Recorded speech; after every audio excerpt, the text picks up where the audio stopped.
नमस्कार, मैं हूं श्वेता झा और आप देख रहे हैं आज तक। और अब बात नोटबंदी की और घेराबंदी की। जी हां, नोटबंदी के 15वें दिन विपक्ष ने सरकार के खिलाफ मोर्चा खोल दिया है। आज 13 विपक्षी दलों ने एक साथ संसद परिसर में प्रदर्शन किया और प्रधानमंत्री को संसद में आने की बात की।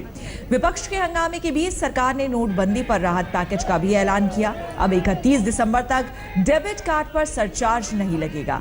रेल टिकट ऑनलाइन बुकिंग पर भी सर्विस टैक्स नहीं लगेगा। वहीं बैंक एसोसिएशन ने आरबीआई गवर्नर के इस्तीफे की मांग की है। एसोसिएशन का आरोप है कि नोटबंदी पर आरबीआई ने कोई तैयारी नहीं की। एक तस्वीर यूपी के संभल से भी आई है, जहां पर नोट के लिए एटीएम लाइन में लगे लोगों पर पुलिस ने जमकर लाठियां भांजी हैं। तो 4 तस्वीरें आपके सामने, जिसमें आप देख सकते हैं नोटबंदी के बाद के फिक्स। कांग्रेस उपाध्यक्ष राहुल गांधी ने नोटबंदी पर सीधे प्रधानमंत्री को घेरा है। संसद में प्रदर्शन पर उतरे राहुल ने कहा कि प्रधानमंत्री संसद आने से डर रहे हैं। उन्होंने कहा कि नोटबंदी एक घोटाला है जिसकी जांच होनी चाहिए। प्रधानमंत्री पॉप कॉन्सर्ट में जाकर भाषण दे सकते हैं, नाच गाना हो रहा है वहां भाषण दे सकते हैं। ऑपोजिशन के 200 एमपीज यहां खड़े हैं। 200 एमपीज कह रहे हैं कि हम चाहते हैं कि हमारे प्रधानमंत्री आकर लोकसभा में देश को बताएं उन्होंने ये डिसीजन क्यों लिया, राज्यसभा को बताएं उन्होंने ये डिसीजन क्यों लिया। प्रधानमंत्री नहीं आना चाहते। बहुत बड़ा सवाल है, प्रधानमंत्री अंदर आने से क्यों डर रहे हैं? कुछ ना कुछ कारण तो होगा कि प्रधानमंत्री को घबराहट है कि मैं अंदर ना जाऊं। ये जो प्रधानमंत्री ने किया है, ये दुनिया का सबसे बड़ा इम्प्रॉम्प्टू फाइनेंशियल एक्सपेरिमेंट है।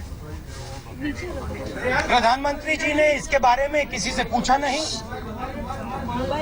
कहा जा रहा है कि फाइनेंस मिनिस्टर को नहीं मालूम था, चीफ इकोनॉमिक एडवाइजर को नहीं मालूम था। ये डिसीजन फाइनेंस मिनिस्टर का नहीं है, ये प्रधानमंत्री का डिसीजन है। और इस डिसीजन के कारण करोड़ों लोगों को जबरदस्त नुकसान हुआ है। हमें लगता है कि इस डिसीजन के पीछे एक स्कैम है।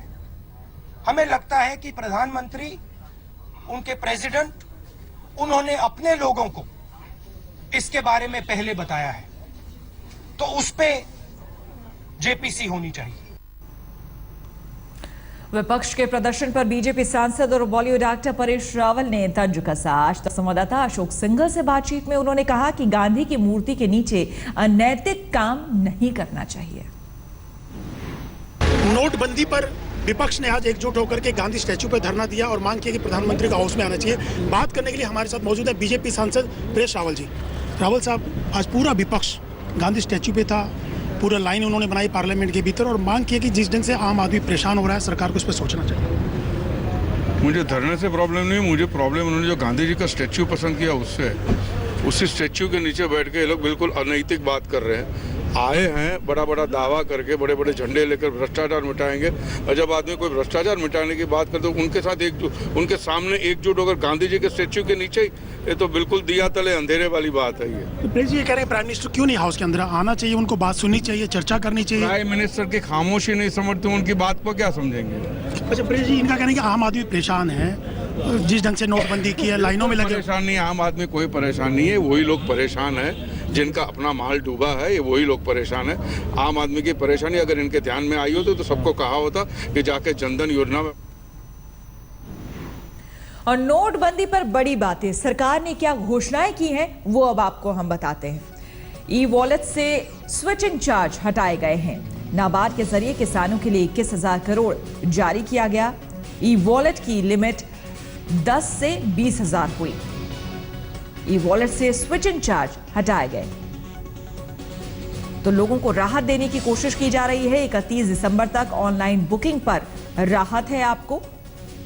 सर्विस चार्ज आपको नहीं लगेगा। डेबिट कार्ड पर सर्विस चार्ज हटाया गया है। तब से थोड़ी देर पहले ये बड़े ऐलान किए गए थे। रेलवे की टिकट पर भी सर्विस चार्ज नहीं लगेगा। सभी सरकारी भुगतान डिजिटल करने के निर्देश दिए गए हैं ताकि लोगों को कैश की जरूरत कम से कम पड़े।